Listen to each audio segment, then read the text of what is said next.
नमस्कार, आपका स्वागत है दोस्तों। महाभारत ग्रंथ में मनुष्यों को भोजन करते समय कुछ बहुत ही जरूरी नियम बताए गए हैं। अगर कोई मनुष्य नियमों का पालन करते हुए भोजन करता है तो उसे आरोग्य के साथ ही सुख, समृद्धि और वैभव की प्राप्ति होती है। शास्त्रों में बताई गई ये नियम वैज्ञानिक दृष्टिकोण से भी परिपूर्ण है। इस प्रकार से भोजन करने पर मनुष्य सभी देवी देवताओं का आशीर्वाद प्राप्त करता है। अगर आप भोजन करते समय इन नियमों का पालन अवश्य करें। तो आइए बिना देरी किए जानते हैं ये नियम क्या है। पर उससे पहले अगर आपने चैनल को सब्सक्राइब नहीं किया है तो इसे सब्सक्राइब कर लीजिए। साथ ही वीडियो को लाइक करना ना भूलें। सबसे पहली बात, भोजन करने से पहले 5 अंग, 2 हाथ, 2 पैर और मुख, इनको अच्छी तरह से धोकर ही भोजन करना चाहिए। भोजन से पहले अन्न देवता एवं अन्नपूर्णा माता की स्तुति करके उनका धन्यवाद देते हुए तथा सभी भूखे प्राणियों को भोजन प्राप्त हो, ईश्वर से ऐसी प्रार्थना करके भोजन को शुरुआत करनी चाहिए। भोजन बनाने वाली महिलाओं को स्नान करके ही शुद्ध मन से मंत्र जप करते हुए ही रसोई घर में भोजन बनाना चाहिए। सबसे पहले 3 रोटियां, एक गाय के लिए, एक कुत्ते के लिए और एक कुएं के लिए अलग निकाल पर फिर अग्निदेव को भोग लगाकर ही घर वालों को खिलाना चाहिए। भोजन किचन में बैठकर ही सभी के साथ करें। प्रयास यही करना चाहिए कि परिवार के सभी सदस्य के साथ मिल बैठकर ही भोजन किया जाए। नियम अनुसार अलग अलग भोजन करने से परिवार के सदस्यों में प्रेम और एकता कायम नहीं हो पाती है। भोजन का समय प्रातः व सायंकाल ही भोजन का विधान है। नमस्कार, आपका क्योंकि पाचन क्रिया की जठराग्नि सूर्योदय से 2 घंटे के बाद तक प्रबल एवं सूर्यास्त से 2.5 घंटे पहले तक प्रबल रहती है। जो व्यक्ति सिर्फ एक समय भोजन करता है वो योगी है और जो 2 समय भोजन करता है वो भोगी कहा गया है। तीसरी बात, भोजन की दिशा। भोजन पूर्व और उत्तर दिशा की ओर मुख करके ही चाहिए। दक्षिण दिशा की ओर किया हुआ भोजन प्रेत को प्राप्त होता है। पश्चिम दिशा की ओर किया हुआ भोजन खाने से रोग की वृद्धि होती है।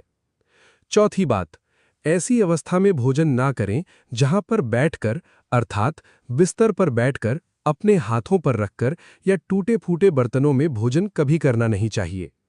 मलमूत्र का वेग होने पर भी भोजन करना नहीं चाहिए अथवा क्लेश के माहौल में भी भोजन करना अनुचित माना गया है। अधिक शोर शराबे की स्थान पर भी भोजन करना उचित नहीं। पीपल एवं वट वृक्ष के नीचे बैठकर भी भोजन नहीं करना चाहिए।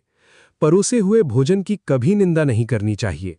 खड़े खड़े भोजन करना भी अनुचित माना गया है। जूते पहनकर या सिर ढककर भोजन नहीं करना चाहिए। आइए, भोजन कैसा होना चाहिए? बहुत देखा, ये बहुत ही मीठा भोजन नहीं करना चाहिए। किसी के द्वारा छोड़ा हुआ भोजन भी कभी ग्रहण नहीं करना चाहिए। आधा खाया हुआ फल, मिठाइयाँ आदि फिर से नहीं खानी चाहिए। खाना छोड़कर उठ जाने पर दोबारा है तभी करना नहीं चाहिए। जो कोई भी ढोंड और पीट कर खिला रहा हो वहां पर जाकर कभी भोजन नहीं करना चाहिए। पशु या कुत्ते के द्वारा छुआ हुआ भोजन कभी करना नहीं चाहिए। रजस्वला स्त्री के द्वारा परोसा गया भोजन भी करना अनुचित है। श्राद्ध का निकाला हुआ बासी या मुंह से फूंक मारकर ठंडा किया गया भोजन भी करना अनुचित है। बाल गिरा हुआ भोजन भी ना करें। अनादर युक्त अवहेलनापूर्ण परोसा गया भोजन भी कभी ना करें। कंजूस के द्वारा परोसा गया, शराब बेचने वाले के हाथ खा दिया भोजन भी और ब्याज का धंधा करने वाले व्यक्ति का भोजन भी कभी करना नहीं चाहिए। छठी बात, भोजन करते समय ध्यान रखें, भोजन के समय मौन रहें। रात्रि के समय भरपेट ना खाएं। अगर भोजन करते समय बोलना आवश्यक है तो केवल सकारात्मक बातें ही करें। भोजन करते समय किसी भी प्रकार की समस्या पर चर्चा। भोजन को बहुत चबा चबा कर खाएं। सबसे पहले मीठा, फिर नमकीन और अंत में कड़वा खाना चाहिए। थोड़ा सा भोजन करने वाले को आरोग्य, आयु, बल, सुख, सुंदर संतान और सौंदर्य प्राप्त होता है। साथ ही बुध भोजन के पश्चात क्या नहीं करना चाहिए? भोजन के तुरंत बाद पानी या चाय नहीं पीना चाहिए। भोजन के पश्चात घुड़सवारी, दौड़ना, बैठना, शौच आदि प्रकार के कार्य नहीं करने चाहिए। भोजन के बाद क्या करें? भोजन के पश्चात दिन में भोजन करने के पश्चात टहलना चाहिए और रात्रि के समय 100 कदम टहलकर बाईं करवट में लेटना अथवा वज्रासन में बैठने से भोजन का पाचन अच्छे से होता है। भोजन के 1 घंटे के बाद मीठा दूध एवं फल खाने से भोजन का पाचन अच्छी तरह से होता है। भीष्म पितामह ने अर्जुन को दिया महत्वपूर्ण संदेश में कहा गया है कि जिस थाली को किसी का पैर लग जाए उस थाली का त्याग करना चाहिए। ऐसी थाली विस्तार के समान त्याज्य होती है। भीष्म पितामह कहते हैं कि भोजन के दौरान थाली में बाल आने पर उसे वहीं पर छोड़ देना चाहिए। बाल आने के बाद भी खाए जाने वाले भोजन से दरिद्रता का सामना करना पड़ सकता है। भोजन पूर्व जिस थाली को कोई लांग उलंघ गया हो, ऐसे भोजन को भी कभी ग्रहण नहीं करना चाहिए। इसे विष के समान छोड़ देने वाला समझना चाहिए।